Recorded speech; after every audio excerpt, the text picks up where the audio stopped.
Welcome back to Supercar Secrets, brought to you by supercarsmonaco.com. Just before lockdown, I caught up with our resident classic and supercar expert, Iain Tyrrell, to pick his brains on more than 30 years of experience. A lot of what he does is actually going out searching for cars on behalf of collectors. So in this interview, I asked him, what's the most expensive car search you've ever been involved in?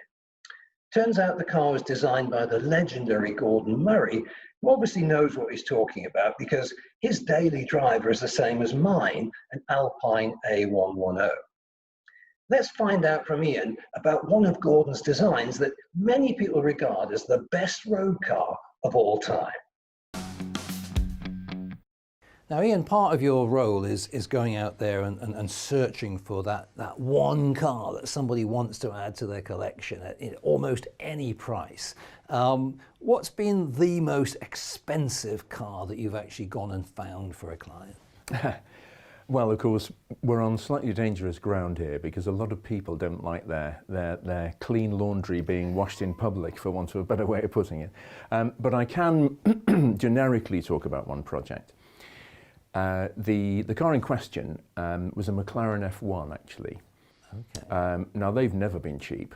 You know, when they were new, I think they were in 1994, 95, I think they were about 600,000 then. This is the three-seater with the sort of driver in the middle and the two seats behind. Yeah, Gordon Murray designed, Peter Stevens designed the body, and it's still a sort of landmark car, really.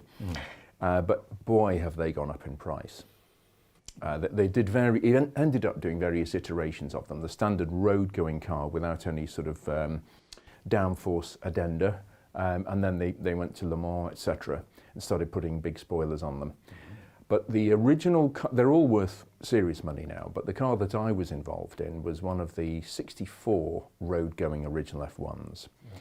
And if I tell you that they now change hands for north of 20 million US dollars, this is a 25-year-old car. Wow. That's not a bad return on 600,000 25 years ago. And a lot of the owners who are selling them now have had them. They might have paid 500, 600, 700,000, $1 million for them years ago.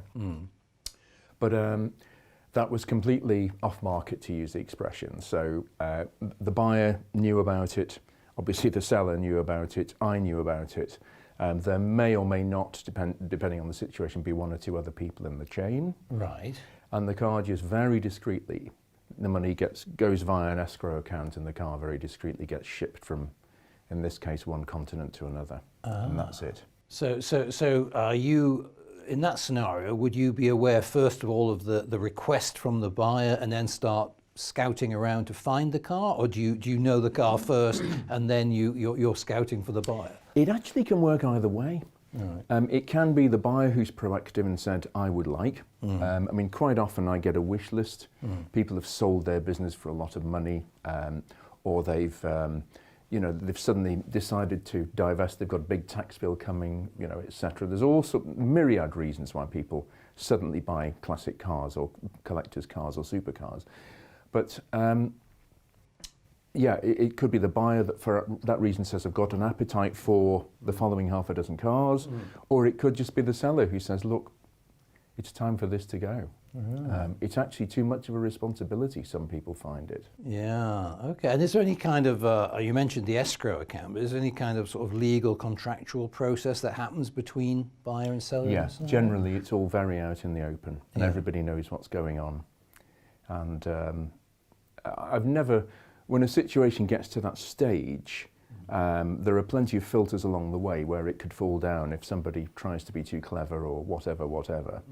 But generally, once they get to that stage, they don't fall apart. They do happen. Okay, because I mean, obviously, like any other sector, there are rogues and charlatans in the classic car world. Precisely. So I guess that part of your job is kind of doing the due diligence to make sure you're dealing with respectable partners on either side of the transaction. And the world's a very small place. It really is.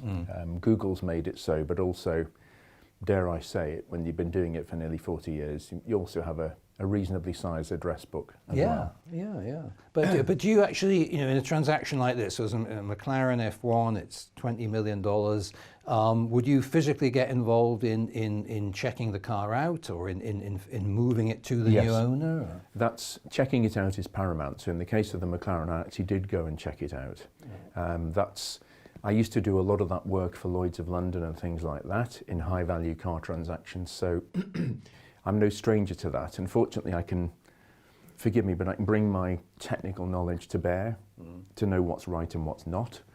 And all these things come into play, really. And it also gives the buyer reassurance as well. Right, and if you're talking at the sort of the top end of let's say, that model's value, would you be looking for originality as well as sort of pristine condition that would justify the highest possible price tag? It's always lovely to have the most original car in the world, but in reality, sometimes they are and sometimes they're not. Sometimes they went back to the factory and got changed. You know, there's a whole host of reasons why that could happen. But generally speaking, originality is king, as long as it's not bish bash bosh beyond. You know, as long as patina doesn't degrade into abuse. You know.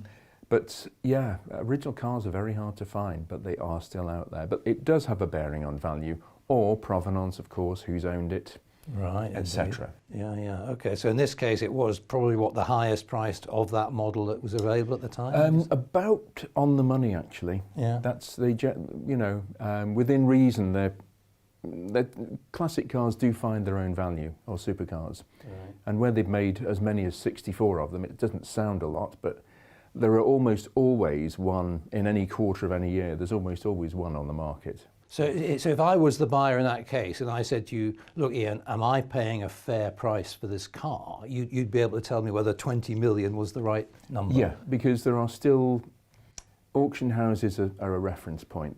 People do still do business with auction houses, and McLarens, like any other car, it might have been a year or two back, but there is always a point of reference.